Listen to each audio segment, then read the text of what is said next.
stupid right here of stupid Solnari. Ugh, whatever. I've got all the data I need. Next time we meet, you're finished. He sure doesn't pull his punches. Excuse me, do you need a hand? You can do me a favor by staying out of my way. Can't you see I'm busy? Wait a minute. I recognize that voice. Hello, Miss Sandrone. Father sent us over to help.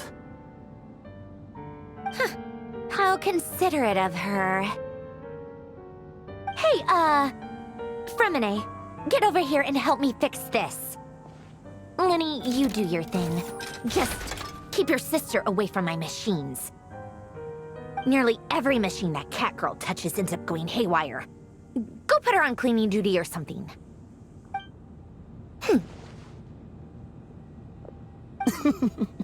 Then let's start downstairs. Fremine, we'll leave this place to you. You've got it. Wait a second. Pretty sure there's still some tea in the cupboard. If you want some, you'll have to make it yourselves.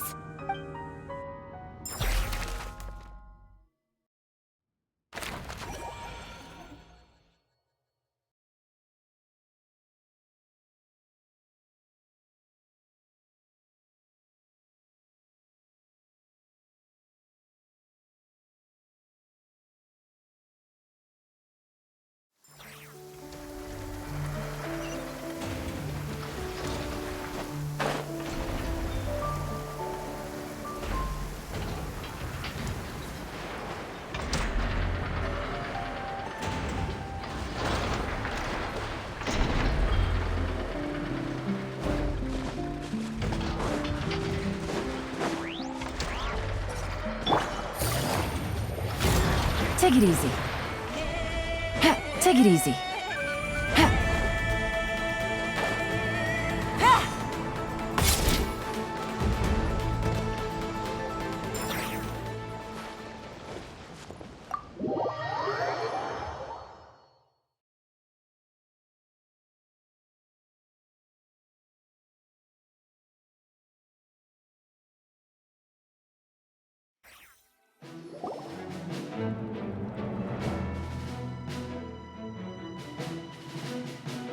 It's a relief to see you all made it back in one piece. Huh? Feels like there's quite a few people missing. Where's Flint's and the others? And what about Nefer? I returned ahead of them. Flint is helping Aino and Anefa to set up the decoys and buy us some time. As for Miss Nefer... Boss is still wrapping things up on her end. She sent us back to fill you all in on the top secret intel we've been gathering. I see. Then let's get right into it.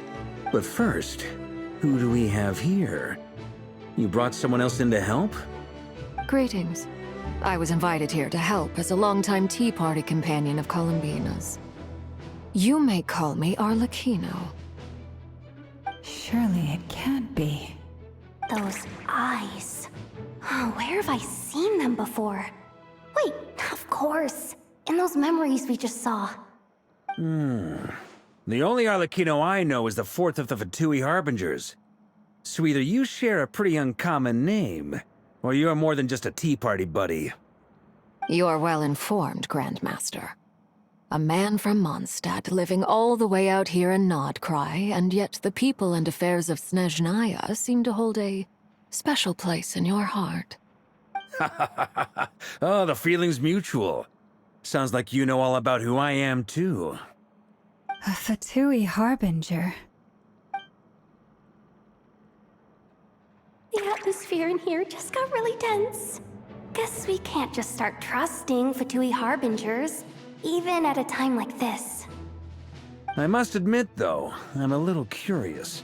Seeing as the Moon Goddess no longer belongs to the Fatui, what makes you so willing to put your neck on the line here?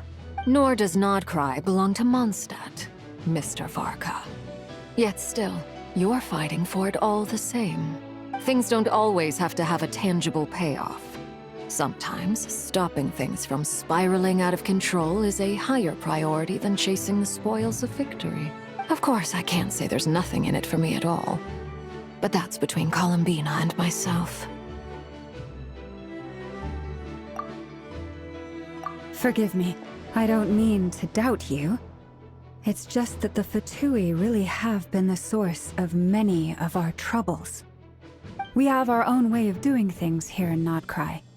But ever since they arrived, the Fatui have treated us with nothing but hostility. I know there's been a lot of bad blood between us in the past. I've done my utmost to avoid friction whenever I could. But sometimes fundamental conflicts of interest simply can't be settled amicably. That's why I'm here solely in a personal capacity. This has nothing to do with the Fatui. As a gesture of good faith, I'll be frank. I can help Columbina track down the iridescent moon's marrow, which will help her restore more of her power.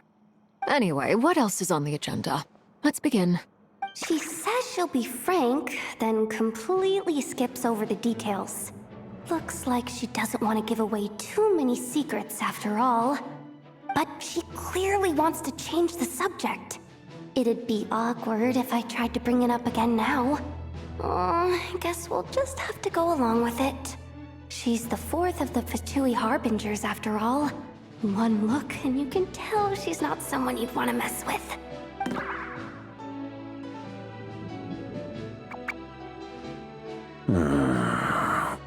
Well, since Miss Arlecchino sounds confident in her ability to handle that, we'll proceed to the next topic. Yehoda, time to share that top-secret intel. Alright, listen up everyone. First, we now know that Rerir was originally a Conrian secret agent whose primary mission was to hunt down and assassinate the so-called Dregs of the Crimson Moon. The Dregs of the Crimson Moon? In the memories, there was a lot of talk about the Crimson Moon and Eclipse, and a whole bunch of other stuff from the time of Conria. To my knowledge, those were the names of two different Conrian dynasties. Long, long ago, it is said that the people of Conria worshipped the Crimson Moon, drawing a mysterious power from its reflection. But one day, a coup saw the Crimson Moon eclipsed, hence the name of the new dynasty that replaced it, and how it became the new emblem of Conria. Still, long after the Crimson Moon dynasty had fallen, the last ruler of the Eclipse dynasty, the Vinster King, still coveted the secrets it left behind. So, he sent the Rehir of Solnari to secretly hunt down the Crimson Moon's few remaining followers. In those days, Rerir showed no signs of madness. In fact, he was as normal as any other person. Oh, and he had a fiancé, or at least a would-be fiancé, called Tholindis. What's the matter?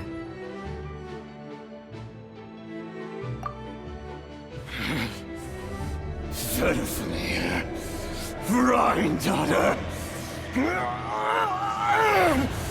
Tholindis.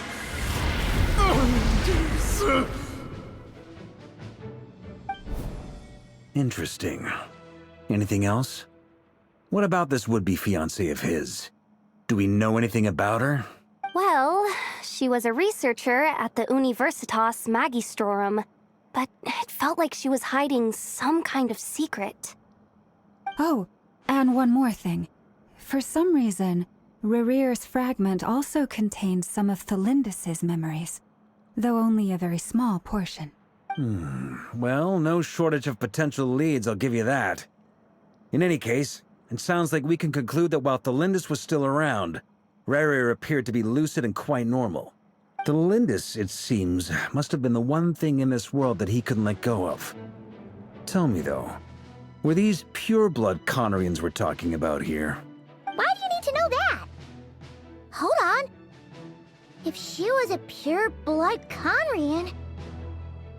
Oh yeah! Just like how it was with the captain! If we could somehow find her, do you think there's any chance Rerir might regain some of his sanity? It's possible, but it would take a miracle. We can't pin all our hopes on that. That merchant who never knows, Dori Sangama Bay. Maybe we could hire her to look into it. All right then. Let's keep working in our separate teams. Traveler, Paimon, Kutar, and Miss Arlecchino will go look for the iridescent moon's marrow. As for the others... On the way over here, I noticed that the Wild Hunt monsters had grown even more frenzied in their search for Kutar. At this rate, the people living here will be in grave danger too. So I'm thinking of gathering together some of our followers to go wipe them out. I'll head back to the curatorium and meet up with the boss. Feels good knowing we've all got something to be getting on with. Given that the Wild Hunt has been a lot more active lately, the Lightkeepers have likely begun their own operations too. If that is the case, someone will need to pass the news on to Flint's. I'll hold the fort for now, then discuss our next move with Flint's, Aino, and Anefa when they get back. All right then. Well, the clock's ticking. If that's everything, we'll be on our way. We'd better get moving too. We'll try to buy you as much time as we can. Relax. Just do your thing. I decided to call in some backup since things are getting so hairy. Our reinforcements should be here any minute now. Stay safe, everyone. Dismissed.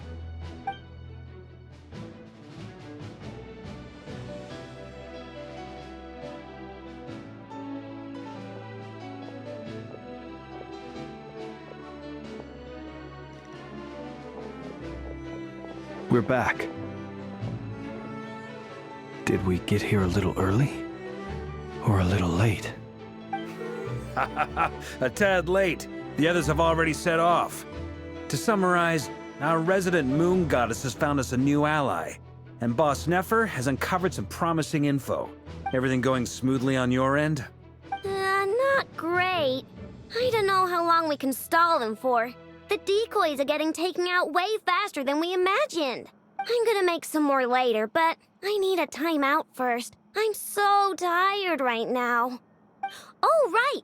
Inefa, could you fill in Uncle Varka on what we just discussed with Flint's? Sure. Uncle Varka, you previously told us about how when you went to investigate a source of the Wild Hunt in Amsvartnir, you discovered that it was just a diversion. But according to Flint's intel, several outbreaks of the Wild Hunt had already occurred in Nodcry in the period leading up to that. That was before Rerir had regained his body, when he was far from regaining his full strength. In other words, in theory at least, he still lacked the means to act in two places at once. Flint's, with everything that's been happening, the Lightkeepers across Nodcry are rallying to fight back against the Wild Hunt. They're gonna need your help. I know, I'm sure you're capable of coming up with something far more effective than decoys. But for now, you should stay here and get some rest. And Efa and I will head back over to Amsvartnir to see if there's anything I missed. I told you Uncle Varka would say that, didn't I? A deal's a deal. Not a word about my snack intake for the next week. Database updated. Reliability of Aino's predictions increased. What does that mean? They were betting on how you'd respond after hearing their intel. It's the obvious choice, isn't it? That's hardly worth betting on. We already decided that Anefa should go investigate the situation over at Amsvartnir on her own. You might as well stay here and keep watch. Someone needs to hang back and oversee our strategy meetings. And besides, you still haven't fully recovered from ambushing Rerir. So I've ended up with the easiest assignment. Well, I appreciate it, everyone. See you when you get back.